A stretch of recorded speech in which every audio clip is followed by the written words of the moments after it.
In a world that never seems to slow down, the host steps onto the stage with the same energy, wit, and grin that has carried audiences through wild nights of laughter and disbelief. Today, he opens the show with big news. Not just a regular news day, oh no. This one feels like a day when the clouds finally parted, the pressure finally broke, and the country collectively leaned forward in its seat. It was the day a long-awaited file dump became inevitable. But in this alternate world, we're not talking about real politicians, real cases, or real scandals. We're talking about the imaginary and hilarious Arklow files, an explosive trove of long-sealed documents involving fictional power players who have spent years whispering behind velvet curtains, plotting deals in limo backseats, and attending secret yacht parties with gold-plated dessert spoons and sparkling confidence. Across the fictional Capitol, the House and Senate erupted with activity. Both chambers, tired of the whispers and rumors, finally passed a bill demanding that the Arklow files be open to the public. The vote was overwhelming, nearly unanimous, and no matter how many members tried to hold the curtain shut, the wind of democracy was simply too strong.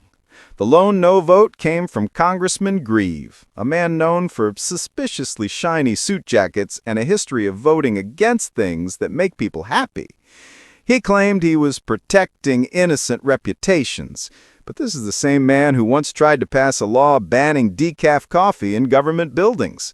His consistency, at least, cannot be questioned. With the bill passing both chambers, it was finally headed to the desk of fictional President Dalton Crestwood. The people expected a signature. They waited, phones in hand, notifications primed. They imagined breaking news banners and memes flying across the internet like pigeons escaping a city park. But even in fiction, politics is never simple. President Crestwood could still stall the release. Members of the Justice Department could still claim national security, ongoing investigations, or that the printer was out of paper again. And everyone watching knew that if anyone could find a reason to delay, Crestwood could. Meanwhile, in the Capitol's sparkling executive residence, the president was handling the situation in the most unexpected way by holding a lavish dinner for a visiting foreign prince. The prince, rumored in tabloids to have a taste for extravagant gifts and lifetime supplies of luxury cologne, entered the banquet hall with a smile so white it could probably signal ships at sea. The president greeted him warmly, shaking his hand for longer than seems socially acceptable. Photographers clicked their cameras like crickets on a summer night. Political analysts immediately wondered, why hold a massive dinner in the middle of this file crisis? Was it diplomacy, distraction, or just a really good excuse to eat buttered rolls in a chandelier-lit room? As reporters shouted questions, one brave journalist from a fictional news network dared to ask what everyone was wondering. If the files are so harmless, why not release them right now? The president squinted, stared, then announced that the reporter was rude, the question unfair, and that the news outlet was run by very sad people with questionable haircut choices. The prince smiled politely, clearly grateful he wasn't the one being questioned. The rest of the press corps quietly checked their recorders to make sure they captured every word. Even outside the world of power and palace dinners, the Arklow files became the talk of everyday people.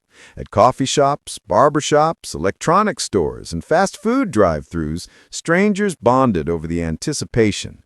For the first time in a long time, the fictional nation felt briefly united. Everyone wanted to know what was inside those files. Were there secrets about backroom deals, yacht speeches, mysterious conference invitations printed on golden envelopes? On this same day, another anniversary was being celebrated across the country, the 40th birthday of a beloved fictional comic strip, Colby and Sparks. Known mostly from bumper stickers plastered on the backs of trucks, scooters, and the occasional mailbox, Colby has become the unofficial spokesman of public emotion. Happy about something? Colby celebrates. Angry about something? Colby reacts. Conflicted? Colby expresses it loudly. With one cartoon speech bubble, he represents everyone and no one at the same time. And so, the night ends where it began. A host standing on stage, amused by the state of the world, grateful for the comedy that politics continues to provide. The story of the Arklow Files is far from over, but tonight audiences laugh not because everything is resolved, but because sometimes laughter is the only thing that keeps the whole circus together. And before the credits roll, the narrator reminds viewers to follow, like, and join again for the next chapter of the wildest fictional political drama ever told.